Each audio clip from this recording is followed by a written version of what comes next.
할렐루야.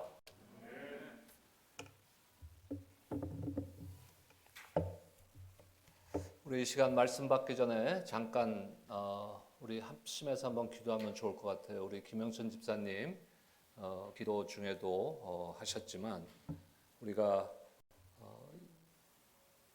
같은 지체들 중에 힘들고 어려운 분들을 위해서 늘 기도해야 됩니다. 우리 이 시간 제가 어제 밤에도 병원 응급실 다녀왔는데 우리 김동숙 권사님 위해서 함께 기도했으면 좋겠어요. 예. 어제 사실은 우리 켈리 전사님한테 전화를 받았을 때는 좀 덜컹했습니다. 마음이. 예. 뭐 의사가 굉장히 크리티컬하게 예상을 했었기 때문에 근데 운전하고 가면서도 계속 기도했고 또 도착하니까 마침 의사가 달려 나와서 다행히도 더 좋은 쪽으로 예상이 된다고 해서 다행입니다. 그래서 권사님은 제가 뵙질 못했고 들어가질 못해서 뵙질 못했고 우리 켈리 전사님하고 조디 집사님 위해서 기도해드리고 왔는데 이 시간 우리 함께 기도하실 때 우리 병사들이 많이 있지만 이 시간 우리 김동숙 권사님 한 분 속히 그 ER에서 나오셔서 우리 김광훈 목사님 교회로 12월 달에 오셔서 찬양팀을 이끄시고 했을 때 제일 기뻐하셨어요. 우리 김동숙 권사님 너무 좋다고 예배 찬양이. 근데 빨리 회복하셔서 이 자리에 함께 오셔서 함께 예배드리는 그날을 기대하며 우리 믿음으로 함께 기도했으면 좋겠습니다. 함께 기도합니다. 주여 하나님 은혜를 감사드립니다. 하나님 이 시간에 간절히 바라옵기는 우리 김동숙 권사님을 위해서 기도합니다. 참 이 시간에 참 그 이 아래서 외롭게 투영하고 계시지만 하나님 은혜로 함께 해주시고 위로해 주시고 이 시간에 급속한 치료의 강선을 쏘아주사 깨끗하게 나은 바다 하나님 앞에 영광 돌리며 하나님 외양간에서 뛰어난 생화지와 같은 새 힘을 얻게 하여 주셔서 속히 우리와 함께 주일 예배에 달려나와 할렐루야 주님이 하셨습니다. 주님이 고쳐주셨습니다. 주님이 나를 치료해 주셨습니다. 주님께만 영광을 돌립니다. 하나님 놀라운 예배 자리로 달려나올 수 있도록 은혜를 베풀어 주시기를 간절히 소원합니다. 하나님 우리가 한 몸의 그 교회의 한 몸의 그 공동체의 지체들로서 한 지체가 아프면 우리 같이 아파하고 한 지체가 슬퍼하면 같이 슬퍼하며 한 지체가 기뻐하면 같이 기뻐하는 그런 아름다운 공동체가 되기를 원합니다. 사랑이 넘치는 공동체가 되기를 원합니다. 하나님 은혜로 함께하여 주시옵소서. 주님 붙들어 주시옵소서. 하나님 우리의 인생길 가운데 때로는 고난이 닥치고 때로는 병마와 싸우게 되며 언젠가는 우리도 주님 곁으로 갈 터인데 그 과정 가운데서도 우리가 주님의 손을 꼭 붙들고 끝내 승리하는 삶을 살아갈 수 있도록 주님 인도하여 주시옵소서. 교회가 한 몸인데 한 지체가 아프면 같이 아파하며 한 지체가 고통받으면 같이 고통받고 한 지체가 기뻐하면 함께 기뻐하는 그러한 사랑의 공동체가 되기를 원합니다. 차갑고 냉대한 그러한 공동체가 아니라 세상과는 다른 아름다운 하나님의 공동체가 되는 오렌지 카운티 우리 교회가 될 수 있도록 주님 축복하여 주시옵소서. 이 시간에 공동체가 김동숙 권사님을 위해서 함께 기도했습니다. 이 시간 하나님을 경외하는 자에게 공의회가 떠올라 급속한 치료의 강선을 쏘아주신다 하셨는데 급속한 치료의 강선을 쏘아주셔서 속히 회복시켜 주시고 외양간에서 뛰어난 송아지와 같이 샘을 주시고 이전보다 더 강건함으로 주님께서 고쳐주셨습니다. 할렐루야 감사합니다 하며 주님 전으로 달려나와 함께 예배할 수 있도록 주님 인도하여 주시옵소서. 이 시간 하나님의 말씀을 받을 때 우리의 삶이 변화되고 우리의 생각이 변화되고 우리의 마음이 혁신되는 놀라운 역사가 일어나게 하여 주시옵소서. 감사하며 예수 그리스도의 이름으로 기도드립니다. 아멘. 할렐루야. 여러분은 어떤 스포츠를 좋아하십니까? 어떤 운동을 좋아하십니까? 미국에 오래 사신 분들이나 미국 분들은 미국에서 가장 인기 있는 스포츠가 뭔지 아세요 혹시? 예? 큰 소리로 좀 해주세요. 바스켓볼이요? 풋볼. 예, 풋볼이 제일 아마 인기가 좋은 걸로 알고 있습니다. 저는 근데 풋볼을 별로 안 좋아해요. 누구나 좋아하는 스포츠가 있을 수도 있는데 그러면 또 좋아하는 스포츠가 있으면 응원하는 팀이 있습니다. 그렇죠? 뭐 야구팀 같으면은 LA 다저스. 근데 저는 원래는 LA 다저스 팬이었는데 오렌지 카운티에서 목회를 하면서 살짝 갈아탔어요. 어디로 갈아탔냐면 LA 엔젤스. 예, 여기 NIM에 있는 LA 엔젤스. 몇 번 뭐 경기장도 무료 티켓 받았을 때 가고 했습니다. 우리의 그 삶에서는 이렇게 어느 그 응원하는 팀이 있어서 응원을 하다가도 저처럼 갈아탈 수가 있어요. 네. 제가 아주 존경하고 좋아하는 분인데 아이들 키드맨이라는 분의 책 중에 당신은 팬입니까? 제자입니까? 하는 책이 있습니다. 당신은 팬입니까? 제자입니까? 이 시대에 많은 크리스찬들이 제자의 삶을 살지 못하고 마치 운동 경기에 그 관중석에서 내가 응원하는 팀을 응원하는 그러한 팬의 삶을 신앙생활에도 하고 있지 않은가 모르겠습니다. 팬은 저처럼 다른 팀으로 옮길 수가 있는 거예요. 내가 좋아하는 팀을. 근데 제자는 그렇지 않습니다. 보통 생각할 때 제자는 교인들 중에서 성도들 중에서도 어떤 특별한 계층, 특별한 뭐 직분자들 아니면 사역자들 이런 분들만 제자라고 생각하는 경향도 있습니다. 하지만 그것은 잘못된 생각이에요. 3월부터 우리가 제자 훈련 다시 아름답고 선하고 아름다운 삶, 선하고 아름다운 하나님 이 시리즈로 다시 시작하려고 하는데 거기에 온 제자의 삶은 우리가 예수 그리스도를 믿고 구원받아 하나님의 자녀가 된 순간 우리 누구나 모두 다 예수 그리스도의 제자가 된 것입니다. 여러분들은 제자인 것이에요. 여러분들 믿으십니까? 오늘 본문 말씀 보겠습니다. 사도행전 17장 11절에서 15절까지의 말씀입니다. 11절이 암송구절인데 우리 5절인데 우리 합독하겠습니다. 한 목소리로. 여러분 마스크 끼셔서 조금 불편하실 수 있는데 뭐 속으로라도 우리가 합독 11절부터 15절까지 시작. 베레아에 있는 사람들은 데살로니가에 있는 사람들보다 더 너그러워서 간절한 마음으로 말씀을 받고 이것이 그러한가 하여 날마다 성경을 상고함으로 그 중에 믿는 사람이 많고 또 헬라의 귀부인과 남자가 적지 아니하나 데살로니가에 있는 유대인들은 바울이 하나님의 말씀을 베레아에서도 전하는 줄을 알고 거기도 가서 무리를 움직여 소동하게 하거늘 형제들이 곧 바울을 내보내어 바다까지 가게 하되 실라와 디모데는 아직 거기 머물더라. 바울을 인도하는 사람들이 그를 데리고 아덴까지 이르러 그에게서 실라와 디모데를 자기에게로 속히 오게 하라는 명령을 받고 떠나니라. 아멘.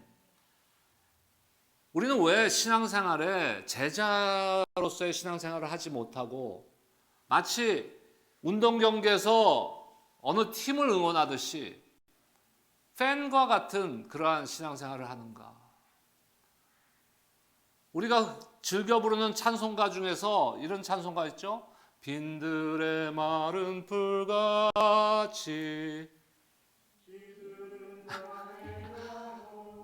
조금 삐딱했어요. 네. 오늘 찬양팀도 조금 삐딱했는데 찬양팀이 오늘 삐딱한 부분이 많았을까요? 딱 맞춘 부분이 많았을까요? 맞춘 부분이 많았죠. 우리 찬양팀에서 격려의 박수 올려드립니다. 제가 젊었을 때는요 그냥 지적하고 고쳐야 되고 막 이래야 돼.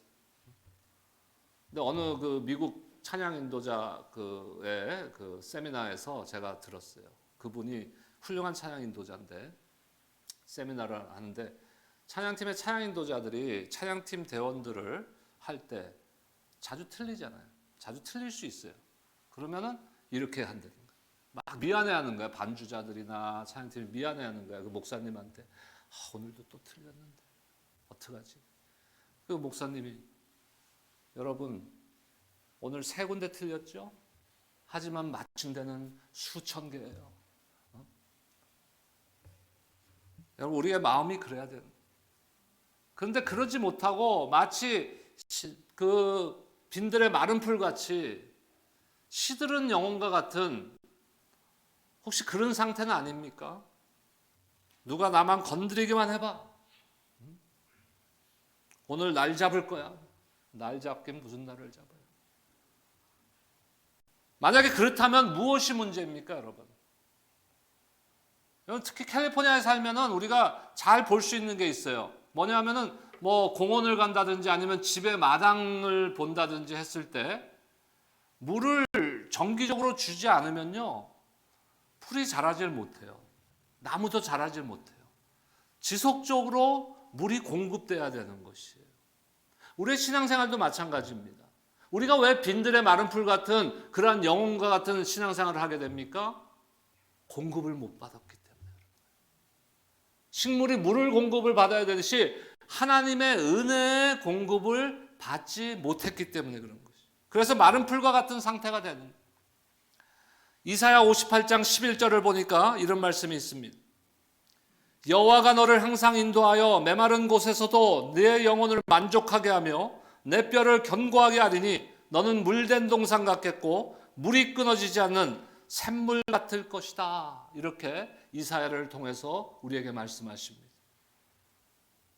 무엇 같다고요? 물된 동산같이 물이 끊이지 않는 그러한 샘이다.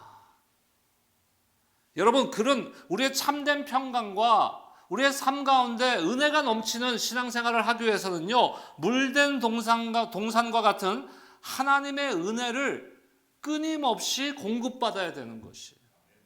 그런 여러분들 되시기를 주님의 이름으로 축복합니다. 은혜를 향한 우리 안에 간절함이 있어야 되는 것이에요. 오늘 본문의 배경을 살펴보면 사도 바울과 일행은 빌립보를 떠나서 데살로니가까지 갑니다.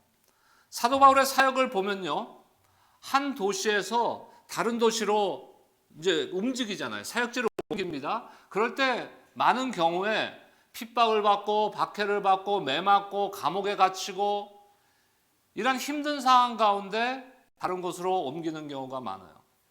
근데 지난번에도 한번 제가 몇 주 전에도 한번 말씀드린 적이 있는데 그러한 성경의 상황을 우리가 일반화하면 안 됩니다. 그러니까 무조건 힘든 일이 오고 무조건 핍박이 오면 나는 딴 데로 가야 되나 보다. 이렇게 일반화하면 안 된다는 것이에요. 우리가 꼭 생각해야 되는 것은 무엇이냐면요. 어떤 상황과 어떠한 환경 가운데서도 하나님께서 하나님의 계획대로 섭리하신다는 그 믿음이 여러분들에게 있어야 되는 것이에요. 하나님이 섭리하신다. 하나님의 섭리. 여러분 우리를 사랑하시는 하나님 얼만큼 사랑하세요? 독생자 예수 그리스도를 십자가에 죽이시기까지 우리를 사랑하신 그 하나님의 사랑, 우리를 향한 계획이 없으시겠습니까? 우리를 향한 하나님의 섭리는 선한 길로 우리를 인도해 주시는 것이. 아침에 제가 교회 오는데 저희가 조금 그 멀리 떨어져서 살기 때문에 한 30분 정도 드라이브를 합니다. 아침에 올 때마다 뭐 30분 정도니까 제 아내랑 이렇게 이런저런 얘기를 하곤 해요. 근데 오늘은 이제 얘기를 하다 보니까 오늘 저녁에 이제 약속이 있는데 어느 목사님과 약속이 있는데 그 가정에 아들이 둘이 있습니다. 근데 참 훌륭하게 잘 키웠어요, 아들들을. 큰 아들이 둘째 아들도 다 여기 바이올라 크리스천 유니버시티를 나왔는데 큰 아들이 그 타미 워커라는 아주 유명한 그 미국의 찬양 사역자 그 미니스트리에서 오랫동안 사역을 했었습니다. 그리고 지금은 여기서 얼마 안 되는 거리에 뭐 한 30분 정도 거리에 미국 교회에서 월십 패스터로 예배 사역자로 지금 섬기고 있습니다. 그러면서 제가 문득 그 생각이 들었어요. 타미 워커라는 분이 이렇게 그 목사님 가정을 얘기하다가 보니까 타미 워커가 생각이 난 거예요. 오래전에 제가 한 15년 전에 한 15년 정도 된 것 같습니다. 웨이브라는 월십 컨퍼런스를 제가 섬기던 교회에서 해서 제가 예배 담당 목사였기 때문에 인볼브해서 이제 주관한 적이 있습니다. 근데 그 미국에 또 한국에 가서 사역하고 계시는 뭐 스캇 브레너나 뭐 미국의 타미 워커, 앤디 팍, 뭐 링무초 이런 유명한 그 사역자들이 월십 리더로 오고 세미나를 하고 강연을 하고 했습니다. 근데 그 강사들 코디네이터를 해준 우리 팀에 이제 그 여자 집사님이 계셨는데 그 집사님이 이제 실수를 해갖고 어느 날 하루 저녁 집회에 타미 워커하고 앤디 파크이라고 비니아드의 아주 유명한 그 백인 사냥 인도자인데 그 두 분은 같은 날 이게 부킹이 돼 버린 거예요. 근데 이분들이 최소한 6개월 전, 1년 전에 그 좀 코디네이터 해야 모셔오실 수 있는 분들이에요. 여러분들 아시는지 모르겠지만 두 분이 같은 날 저녁에 찬양 인도자로 부킹이 되는 거야. 큰일 났어요. 지금 한 달도 안 남았어요. 행사는 그렇게 바꿀 수가 있는 분들이 아니에요. 스케줄을 한 달 전에. 그래서 제가 이제 직접 연락을 했어요. 두 분한테. 앤디 팍은 밴쿠버에서 내려오고 타미 워커는 뭐 이 글렌델 근처에 있는 교회 섬기시니까 멀진 않은데 제가 양해를 구했죠. 어떻게 했으면 좋겠냐. 두 분이 나눠서, 이건 진짜 죄송한 말이에요. 그분들한테는 한 예배에 두 분이 나눠서 예배 인도를, 찬양 인도를 좀 해주실 수 없겠냐. 나는 이제 상대방이 엄청 화를 낼 거를 예상하고 제가 이제 던졌는데 두 분 다 오케이. 그래서 한 분이 앞에 부분하고 말씀 전하는 목사님이 말씀 전하고 뒤에 부분은 다른 분이 하고 그런 이제 코디네이션이 됐어요. 그날 말씀을 누가 전하면 좋을까 생각하다가 지금 우리 로즈라이 프렌치 처치 퍼실리티를 사용하는데 요르바인다 이제 이 교회 마더 처치 100년 넘은 교회 제일 뭐 교단에서는 제일 큰 교회죠. 요르바인다 프렌치 처치의 담임 목사님 매튜 콕 목사님하고 저하고 이제 신학교 같이 다녔는데 그분이 이제 젊었을 때 찬양 인도자였고 음악하신 분이고 젊고 아주 패기 있고 그래서 이분을 모셔서 우리 젊은이들에게 좀 메시지를 좀 전했으면 좋겠다 해서 모셔왔어요. 근데 이분은 이제 찬양 인도자가 누군지도 모르고 그냥 오신 거예요. 그래서 메시지를 전하기 전에 이제 앤디 팍이 찬양 인도를 하고 메시지 후에 타미 워커가 찬양 인도를 하고 끝나고 이제 그 매튜 콕 목사님한테 제가 메시지 전해주시고 감사하다고 인사를 전달하려고 찾는데 안 보이는 거예요, 이분이. 벌써 가셨나 그냥? 근데 찾으다 보니까 어디가 있냐면 로비에 가 있는 거예요. 그 교회 로비에 가서 어디가 있나 봤더니 그 앤디 팍 목사님 거기 이제 앤디 팍 타미 워커 유명한 분들이니까 그 로비에다 부스를 해놔요. 그분들 책하고 뭐 CD하고 이런 걸 판매하는데 예배 끝나고 앤디 팍 그 부스에 가서 줄을 서 계시더라고 강사 목사님이. 그 나중에 나한테 얘기하더라고요. Thank you, Mark. 저한테는 너무 감사하다. 자기가 젊었을 때 어렸을 때부터 찬양 인도하면서 그 롤 모델로 삼았던 찬양 인도자가 앤디 팍이라는 거예요. 근데 자기는 모르고 왔지만 이 앤디 팍이 찬양 인도를 하는 데서 자기가 말씀을 전할 수 있는 기회를 이분도 대단한 목사님이면 사실 뭐 여기 뭐 한 8,000명 뭐 크다고 대단한 목사님은 아닐 수도 있지만 어찌됐든 큰 교회의 목사님이신데 8,000명 정도 모이는 너무 감격이었다는 거예요. 그래서 그 앤디 팍 부스에 가서 그 CD에 사인 받으려고 줄 서 계시더라고요. 강사 목사님. 원래 신학 좀 같이 다녔지만 그렇게 뭐 개인적으로 교제를 한다든지 이런 관계는 아니었어요, 저랑. 그 다음에 한 몇 번 그 교제를 나눴습니다. 뭐 커피빈에 가서 커피도 함께 나누고. 왜 이 말씀을 이렇게 길게 드리냐면은 그로 인해서 제가 12년 전에 로즈라이 프렌치 처치가 스폰서링 처치가 되어서 교회를 개척할 그러한 제가 사역으로 들어서게 됩니다. 물론 3년 전에 이제 다시 교회가 새롭게 출발하면서 오렌지 카운티 우리 교회라는 우리가 새로운 이름으로 새로 출발했습니다. 12년 전에 처음으로 제가 목회 원래는 예배 사역자였는데 목회를 시작할 때, 단임 목회를 시작할 때 그러한 일이 있었다는 거예요. 하나님의 섭리. 하나님의 섭리는 어떻게 역사하실 줄 모릅니다. 사도 바울과 일행도 이제 빌립보에서 데살로니가로 가고, 데살로니가에서 이제 어디로 갑니까? 오늘 말씀이죠. 베레아라는 데로 가게 됩니다. 왜? 데살로니가에서도 참 핍박을 받고 힘든 일을 당해요. 가는 곳마다 사도 바울은 어디를 갑니까? 회당을 갑니다. 회당에 가서 사도 바울은 성경을 강론합니다. 강론한다는 건 뭐예요? 설명해서 해석해서 풀어준다는 말이에요. 그것을 통해서 무엇을 선언하고 선포하십니까? 예수님이야말로 구약에서 예언된 메시아 그리스도임을 선포하는 것이. 많은 사람들이 데살로니가에서 바울과 실라를 따르게 되니까 또 핍박이 온 거예요. 그래서 이제 갑니다. 베레아로. 11절 말씀입니다. 이번 주 암송 구절입니다. 함께 읽겠습니다. 사도행전 17장 11절입니다. 시작. 베레아에 있는 사람들은 데살로니가에 있는 사람들보다 더 너그러워서 간절한 마음으로 말씀을 받고 이것이 그러한가 하며 날마다 성경을 상고함으로. 오늘 베레아에 있는 성도들에 대한 이 11절의 말씀의 메시지를 가지고 저와 여러분들의 신앙생활을 한번 점검해 보기를 바랍니다. 그래서 우리가 지금 메마른 빈들의 메마른 그 풀들과 같은 그런 상태의 신앙생활이고 그런 상태의 삶이라면은 하나님께서 오늘 만져주시고 고쳐주시고 바꿔주시고 치유해 주셔서 회복의 역사가 일어나게 될 줄로 믿습니다. 베레아 사람들은 어떻다고요? 너그럽다 그래요. 첫 번째 우리가 생각할 것은 너그럽다고 합니다. 베레아의 사람들은 데살로니가 사람들보다 더 너그러웠다. 너그럽다는 단어의 원래 의미는 지금 성경의 번역을 보면요. 그 전에 우리가 지금 개역개정판을 보고 있는데 개역 한글판에는 신사적이다 이렇게 표현되어 있어요. 신사적이다.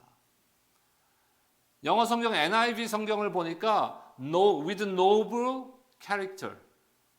고상한 성격, 고상한 품이 있는 그 성격의 소유자들이다 이렇게 표현하고 있습니다. 어쩌면 데살로니가라는 데는 좀 더 큰 그 도시고 베레아라는 지역은 조금 더 작은 도시이기 때문에 뭐 거기에서 좀 차이가 있을 수도 있습니다. 하지만 꼭 그렇지는 않은 것 같아요. 신앙의 문제인 것 같아요. 베레아에 있는 사람들은 성격이 온순하고 점잖고 신사적인 그러한 성품의 소유자들이었다는 것을 오늘 말씀하십니다. 그거를 너그럽다라고 한국 번역은 하고 있습니다. 신사적이라는 말이 뭐예요, 여러분?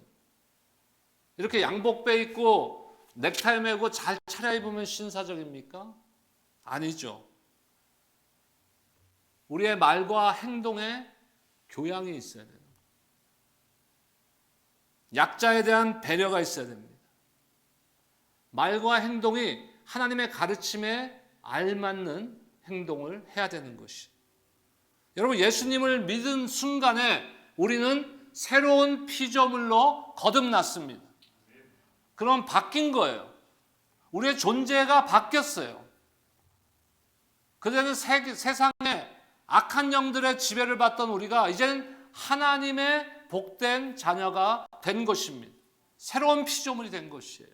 그렇다면 우리의 속사람도 옛사람을 벗어버리고 새사람이 돼야 되는. 그런데 우리가 어떻습니까? 그렇지 못한 부분들이 있다는 것이. 골로새서에 보면은 그래서 사도 바울은 뭐라고 권면합니까? 땅의 것을 생각하지 말고 위의 것을 생각하라. 땅의 것을 생각하지 말고 위의 것을 생각하라. 그런데 문제는 예수님 믿고 나서도 여전히 옛사람의 모습, 육신에 속한 자로서의 흔적이 남아있다는 것이. 여전히 우리 안에는 시기와 분쟁이 있고 미움과 다툼이 존재하고 있다는 것입니다. 우리의 인격이 날마다 조금씩 예수님의 인격으로 변화되어야 되는데 그렇지 못한 삶을 살아가고 있다는 것이. 우리가 완전할 수 없습니다, 여러분. 완벽할 수 없습니다. 근데 그것이 핑계거리가 되어서는 안 돼요. 내가 오늘도 참 옛사람의 모습이 나도 모르게 드러났어요. 그러면 어떻게 해야 돼요? 마음은 원이로되 뭐라고요? 그 다음에? 그렇게 하면 안 되는 거예요. 주님 죄송합니다. 나도 모르게 또 옛사람이 또 튀어나옵니다. 저를 용서해 주시고 불쌍히 여기시고 긍휼히 여기셔서 내 안에 날마다 땅의 것을 보지 않고 하늘의 것을 바라볼 수 있도록 주님 인도하시고 축복하여 주시옵소서. 그런 기도가 터져 나와야 되는 거예요.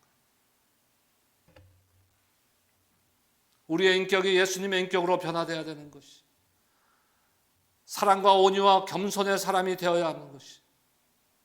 그래서 사도 바울은 그리스도 안에서 어린아이의 일을 버리고 그리스도의 장성한 분량에 이르기까지 성장해야 한다고 말씀하고 있는 것입니다. 우리 옆에 분들 한번 축복합시다. 우리 잘합시다, 제발.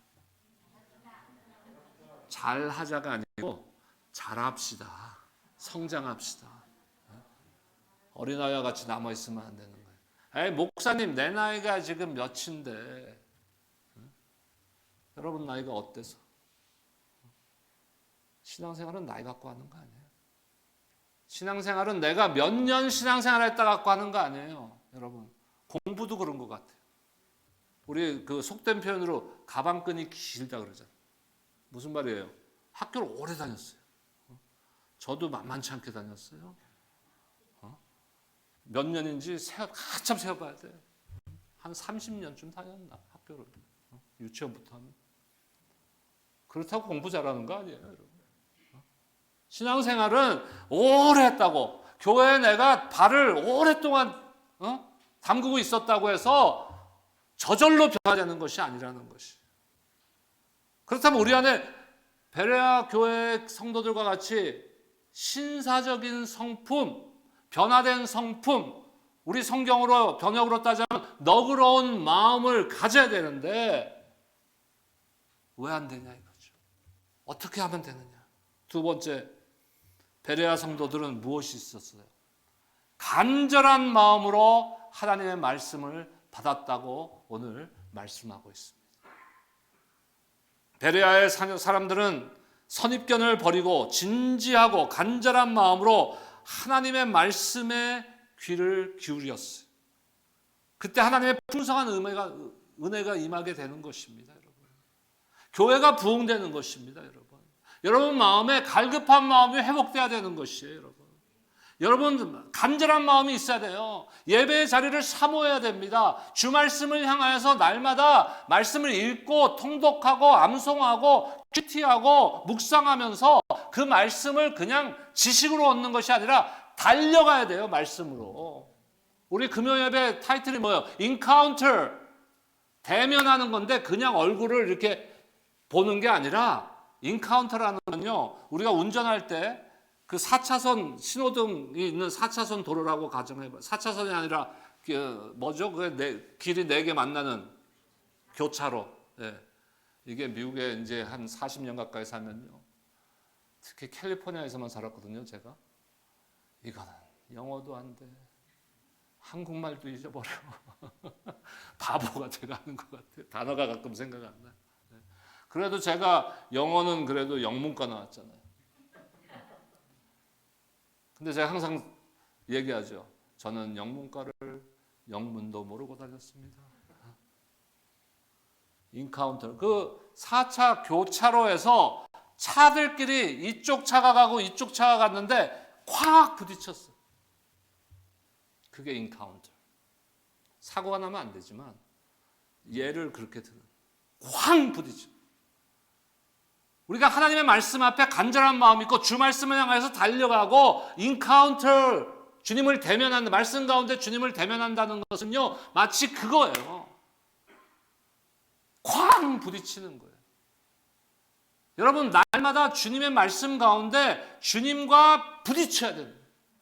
주님을 대면해야 되는 것이에요. 날마다 우리가 찬양하고 예배자의 자리에 나아갈 때 어디까지 가셔야 돼요, 여러분? 옛날에 우리 구약 시대에 예를 들면은 성전 뜰만 밟고 돌아가면 안 돼요. 문 앞에만 왔다가 가면 안 된다는 얘기예요.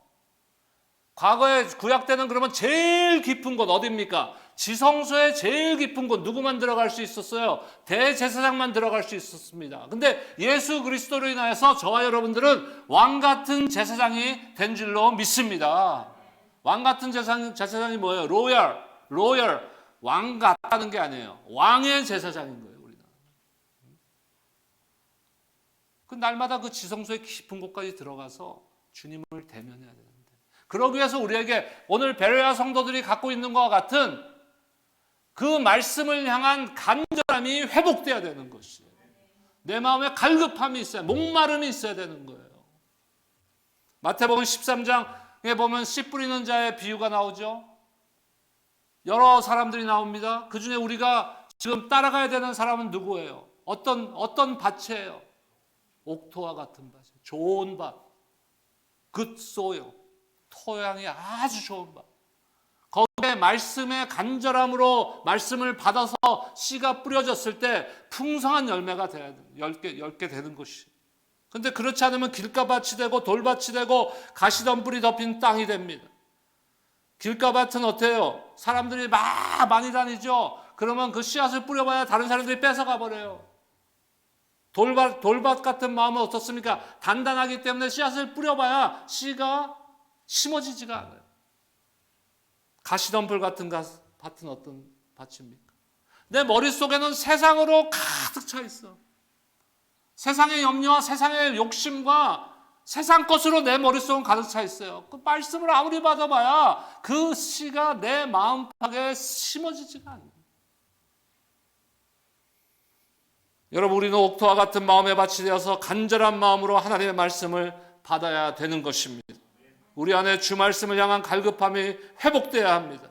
그때 물된 동산과 같이 하나님의 은혜가 끊임없이 넘쳐날 줄로 믿습니다.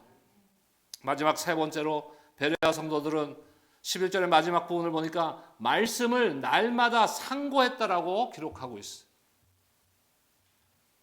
상고했다는 말이 뭐예요? 그냥 읽었다는 게 아니에요.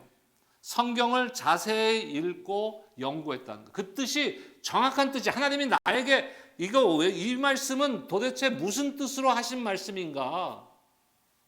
그것을 정확하게 알기 위해서 애썼다는 얘기예요.